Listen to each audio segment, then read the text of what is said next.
All right, special needs and protecting benefits is a very big topic and very complicated topic. And I just want to kind of spend a couple of minutes going over it. When you need to look at doing a special needs trust or another type of similar trust, what options are available, and how if you're getting money for a client, they're going to receive money, how to balance to make sure they're protect their benefits, but are also still able to use the money that they might receive. And so my background before doing financial planning, investment management, settlement consulting was as an estate planning attorney. And so I've done hundreds of special needs trusts, and it's extremely complicated. It's very state specific in a lot of ways. So again, not legal advice, just kind of going over some broad strokes here.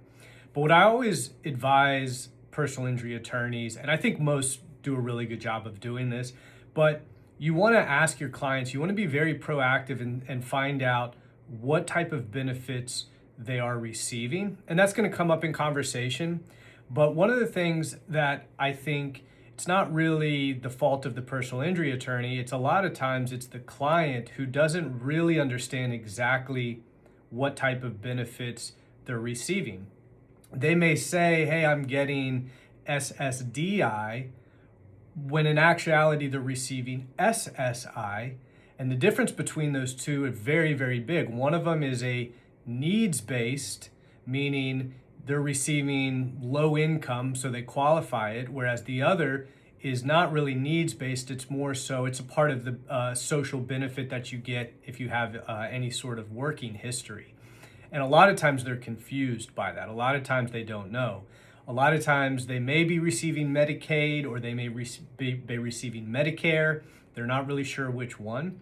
So I always, I don't go just based on what the client tells me.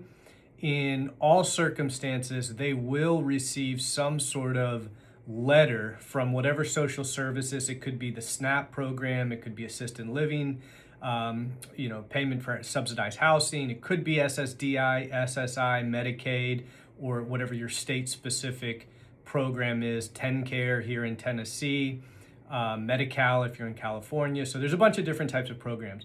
But I'm always going to say I need to see that letter first and foremost, because that's what's going to determine. That's really what's going to determine. Do we need to even worry about it, right? If they're just getting Medicare, then we probably don't need to worry about it. And we can do our normal planning. Maybe we put it in an investment vehicle. Maybe we use a structured settlement annuity or some combination of both, or we just give them the money outright.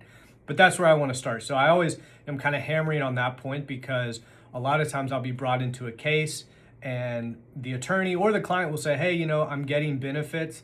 And they tell me one thing, and then I get the letter and it's completely different. Again, not their fault. They're very, very confusing. SSI versus SSDI, very similar names, but that's where you want to start, right? Whatever your client tells you, trust but verify, ask for a copy of the letter, make them get a copy of the letter. They don't pass go until you see that verification letter confirming what the benefits are. Okay, we've got that out of the way. The next thing is, let's assume that they are getting some sort of needs-based benefits. Let's just say let's say Medicaid, for example, that they are in fact getting needs-based benefits that we want to protect, okay?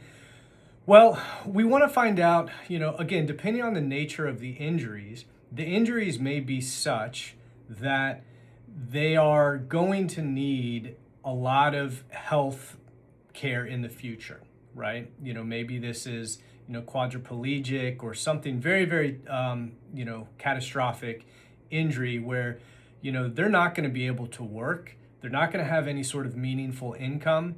And we know that their medical bills are going to be substantial in the future.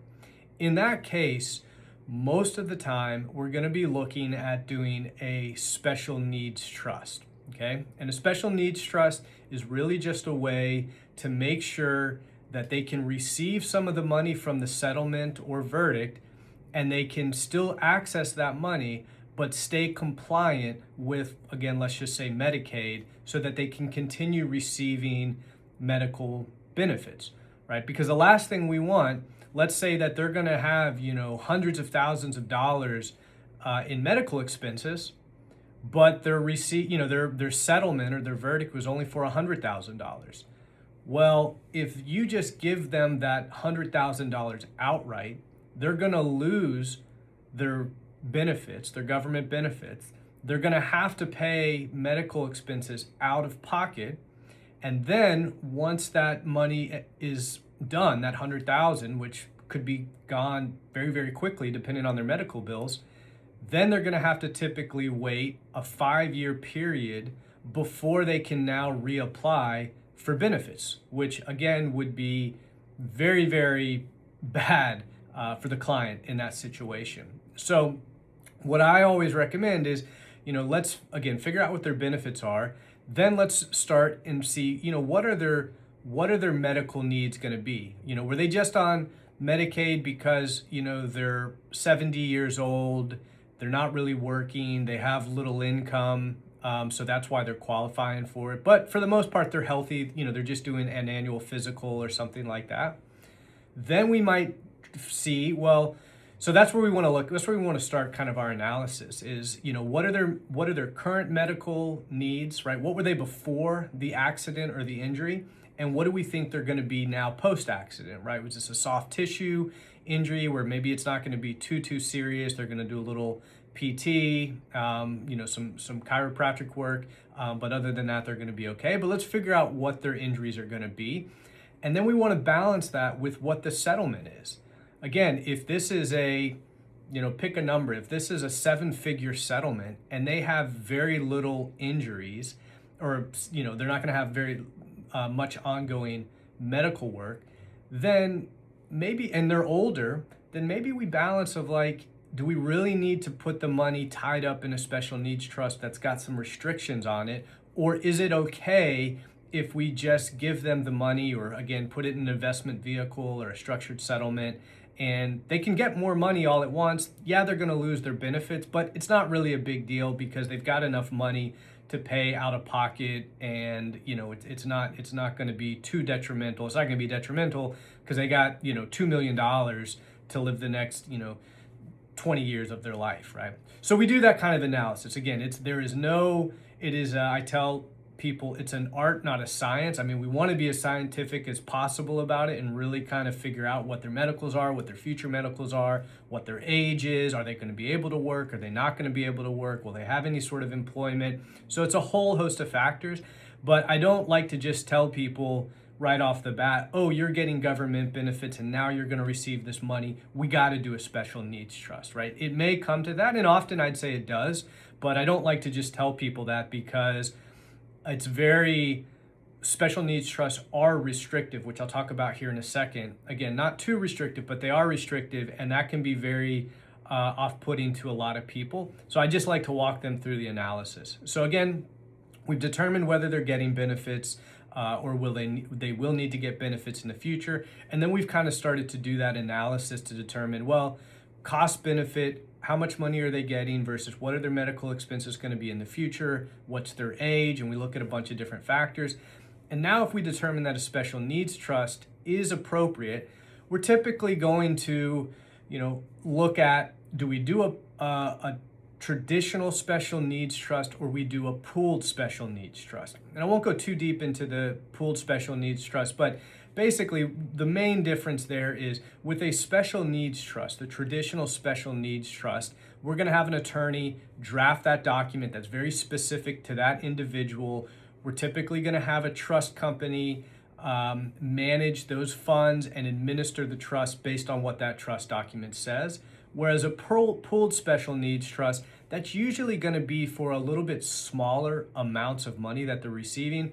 Let's just say, it could vary, but let's say less than $100,000. They're going to get less than $100,000.